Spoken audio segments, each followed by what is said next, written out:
Bom dia, mulheres abençoadas, mulheres cheias do Espírito Santo. Hoje nós estamos no dia 46 do nosso devocional e o tema hoje é autoridade legítima. Então o texto base está lá em Atos dos Apóstolos, no capítulo 19 e no verso 13, que diz assim: alguns judeus que andavam expulsando espíritos malignos tentaram invocar o nome do Senhor Jesus sobre os endemoniados, dizendo: em nome de Jesus, a quem Paulo prega, eu ordeno que saiam. Então hoje nós vamos falar um pouquinho sobre autoridade em Deus, autoridade legítima. Então, ela cita já, no início desse devocional, Esther, ela coloca a rainha Esther como um exemplo, de autoridade legítima. Então, ela cita, que nós não devemos ter dúvidas, que Esther passou por um treinamento rigoroso, ela passou por situações adversas, no período em que ela foi preparada para exercer essa postura e esse lugar de autoridade que era o reinado, Então, quando ela cita esse exemplo de Esther, ela coloca aqui que ela se lembra daquela árvore resistente ao furacão. A rainha Esther, essa rainha judia, era como aquela árvore que permaneceu agarrada à rocha, apesar dos muitos obstáculos que ela passou até chegar no centro da vontade de Deus. Então ela fala, que todas essas dificuldades que ela enfrentou fizeram ela compreender a autoridade que Deus havia colocado em suas mãos. E essa autoridade conferiu a ela valentia e determinação para usar até os últimos recursos, se fosse necessário, para que ela pudesse então pôr em prática o plano e o propósito divino do Senhor, não só para a vida dela, mas quando nós conhecemos a história de Esther, nós sabemos que ela foi alguém crucial para que salvação e libertação pudesse vir para todo o povo judeu, para uma nação. Então ela compreendeu a autoridade que havia na vida dela, que foi para um tempo como aquele, foi para uma posição como aquela que o Senhor a preparou e que o Senhor delegou a autoridade não só aqui na terra, mas no reino de Deus, para que ela pudesse salvar uma nação inteira e ser um marco na história do povo judeu. Então, assim como aconteceu com Esther, a coragem e a iniciativa, ela só surge nas nossas vidas quando nós descobrimos de fato quem nós somos. Então, é somente quando nós temos a real certeza da nossa identidade em Deus é que nós podemos nos movimentar, caminhar com coragem, com convicção, com iniciativa, com atitudes, para que possamos exercer o chamado, o propósito que Deus tem confiado a nós. Então, nós só conseguimos ter essa coragem, ter essa certeza, de para que nós somos chamadas, quando descobrimos de fato quem nós somos em Deus, quando nós temos certezas da nossa identidade, quando nós entendemos o propósito para o qual fomos chamadas e quando nós entendemos quando nós andamos de maneira reta em Deus, quando nós estamos com a nossa vida no altar, quando nós estamos caminhando à luz da palavra, quando a palavra é o nosso guia, a nossa bússola, é aquilo que nós temos como uma verdade nas nossas vidas e usamos ela para ser um ponto de apoio na hora das nossas decisões, na hora das nossas escolhas. Somente assim nós vamos descobrir tudo o que nós precisamos para cumprir o propósito e o chamado que Deus tem nas nossas vidas. Então, quando nós temos essas verdades muito firmes, muito arraigadas nos nossos corações, aí então nós somos revestidas de autoridade para cumprir a função específica para o qual o Senhor nos chamou, para o qual o Senhor nos colocou nesse mundo para exercer. Nós só conhecemos o nosso propósito quando nós permitimos que Deus possa ser o centro das nossas vidas. Então, o que é autoridade em Deus? A autoridade é o direito e o poder de ordenar, de decidir, de atuar no reino de Deus por meio do nome de Jesus Cristo. E o oposto disso é o versículo que nós lemos hoje, né? Em contrapartida, o oposto dessa autoridade é quando alguém busca atuar, né? Fora dessa autoridade em Deus, quando alguém busca atuar, né, sem conhecer a Jesus Cristo, sem ter uma vida íntima com o Senhor, sem ter um relacionamento profundo com Deus. O oposto de autoridade é isso, é você tentar atuar no reino de Deus sem saber de fato quem você é e quem Deus é. Então, foi exatamente isso que aconteceu na vida de alguns judeus, né? E infelizmente, nesse versículo que nós lemos, né, eles foram envergonhados, porque eles quiseram atuar na autoridade do nome de Jesus, sem antes conhecê-lo, sem ter intimidade com ele, apenas ouvindo as pregações de Paulo, apenas tentando de uma maneira superficial, né, conhecer a Deus. E eles foram envergonhados, porque a palavra de Deus nos diz lá em Atos 9, no verso 15, que o espírito maligno contra-atacou quando eles quiseram o expulsar, e o espírito maligno os envergonhou, dizendo assim: Jesus, eu conheço, Paulo, eu sei quem é, mas vocês, quem vocês são? Então, eles foram envergonhados pelo espírito maligno.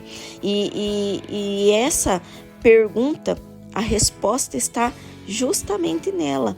Quem eles eram, né? A resposta está justamente na pergunta. Eles não sabiam quem eles eram, né? Então, porque eles não tinham um relacionamento com Deus, eles não sabiam quem eles eram, eles não sabiam quem Jesus era, eles conheciam de ouvir falar.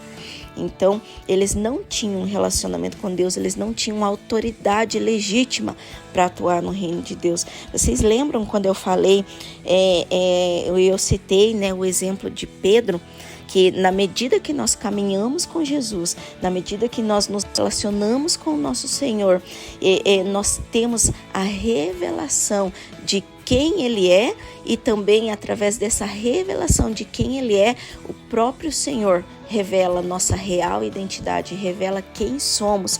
Lembra do exemplo que eu falei, que Jesus perguntou aos seus discípulos: quem dizem ser, né, o Filho do Homem? Quem vocês dizem ser o Filho do Homem? E Pedro, ele tem essa revelação, porque Pedro caminhava com Jesus, Pedro conhecia Jesus, Pedro era íntimo de Jesus, e naquela hora que ele se encontra, né, diante dessa pergunta, o céu dá essa revelação, e ele fala: tu és o Cristo, o Filho do Deus vivo, o Filho do Deus Altíssimo. E Jesus reconhece que essa revelação que ele teve veio do alto, veio do relacionamento que ele já tinha com ele, né? Veio da intimidade que ele já tinha. Então ele já sabia verdadeiramente quem Jesus era. Essa revelação ele teve na intimidade com Jesus. Então, quando ele tem essa revelação, e o próprio Jesus também revela para ele a sua identidade, ele diz assim: Pedro, tu és pedra, e sobre essa pedra eu edificarei a minha igreja. Nós só conseguimos descobrir quem somos em Deus através do relacionamento de intimidade com o Senhor. E aqui ela cita, né, a vida de Paulo. Paulo era alguém que todos naquela época admiravam, e por isso até esses próprios judeus, né, citaram, né, e tentaram, né, colocar o nome de Paulo para tentar, né, expulsar o demônio, porque todos conheciam as pregações de Paulo, todos admiravam, né, o ministério que Paulo exercia, né, e de fato, né, até hoje ele é um exemplo lindo, maravilhoso, é alguém que nos inspira, né, a sermos cristãos verdadeiros. A história de Paulo é um testemunho vivo de que Deus sim pode transformar as nossas vidas. Então Paulo construiu uma história linda com o Senhor, e essa história tinha muitos alicerces, né, para que ela permanecesse em pé e fosse um exemplo para aquele povo naquela época, né? Então Paulo, né, muitos enxergavam, né, a sabedoria que ele tinha, os milagres que ele realizava, né, as revelações que Deus dava para ele. Ele tinha um sucesso, né, porque todos queriam ouvir as ministrações, as pregações dele, né. Ele era alguém que se destacava no reino de Deus, mas poucos percebiam as vigas escondidas, né, e as raízes que sustentavam aquela grande árvore frutífera no reino de Deus. Poucos não tinham noção, né, ou a maioria das pessoas não tinham noção, né, de quem ele era no secreto com Deus. Não viam os jejuns que ele praticava, não viam as suas renúncias, os seus açoites, a sua entrega a Deus, né? As traições que ele sofria, tudo que ele construiu em Deus, né? Eles admiravam através daquilo que era aparente, né? Daquele sucesso aparente, mas muitos não tinham acesso e não viam, né? O secreto, a vida que Paulo construiu com Jesus. E por isso é perigoso você muitas vezes tentar se mover por meio da unção de alguém, sem estabelecer a sua própria caminhada íntima com Jesus. Então é muito perigoso esse terreno, porque o resultado de caminharmos e nos movermos através da unção de outras pessoas, através da admiração que nós temos por outras pessoas que já têm uma vida construída em Deus, que já têm um ministério firmado em Jesus, é que geralmente quando nós andamos pautados na autoridade de outra pessoa, geralmente nós somos envergonhados e infelizmente a dor espera para pessoas que agem dessa maneira, né? Então o nosso conselho que Deus coloca no nosso coração, o nosso conselho para hoje é que nós não venhamos tentar usufruir de uma autoridade que ainda não nos foi confiada. Em nome de Jesus, que você tenha isso muito forte no teu coração. Busque em Deus a sua identidade, a sua vocação e o seu propósito, aquilo que o Senhor te chamou para ser. Não busque ser outra pessoa ou andar debaixo da autoridade de outra pessoa, tentando se mover através da unção de alguém que você admira. Em nome de Jesus, busque em Deus, busque no Senhor a sua identidade, a sua vocação. Para que o Senhor te trouxe nesse mundo? Qual é o propósito? Qual é o plano que o Senhor tem para a sua vida? Porque pode ter certeza que o Senhor, Ele traçou um propósito específico para você, único para você, com experiências inéditas só para você. Então, em nome de Jesus, nós podemos sim admirar outras pessoas, mas nós não podemos usufruir da autoridade que não é nossa. Busque saber quem você é em Deus e caminhar debaixo do plano e do propósito que o Senhor tem para a sua vida, única e exclusivamente para você. Peça que o Senhor te capacite e encha você de unção e autoridade necessária para que você possa cumprir na totalidade o plano divino que o Senhor tem para a sua vida. Não tente, em nome de Jesus, se mover por meio da intimidade que outra pessoa tem com o Senhor. Lembre-se sempre, é sobre você e Deus e mais ninguém. Sempre será sobre você e Deus, sobre você e o Senhor, sobre você e o relacionamento que você está construindo em Deus. Seja você mesma, não tenha vergonha de ser quem Deus te chamou para ser. Seja do seu jeitinho. O Senhor quer te usar na sua especificidade. O Senhor quer te usar na sua personalidade, nas características que Ele colocou única e exclusivamente para você. Mas você só vai descobrir isso se você orar e se você pedir que Ele te posicione com autoridade no lugar certo que Ele confiou para você e no tempo oportuno, no tempo certo, para que você possa atuar no reino de Deus com autoridade legítima. Em nome de Jesus, construa você. A sua história sempre será sobre você e Deus e mais ninguém. Amém? Que o Senhor te abençoe, que o Senhor te guarde, que o seu dia seja maravilhoso em nome de Jesus.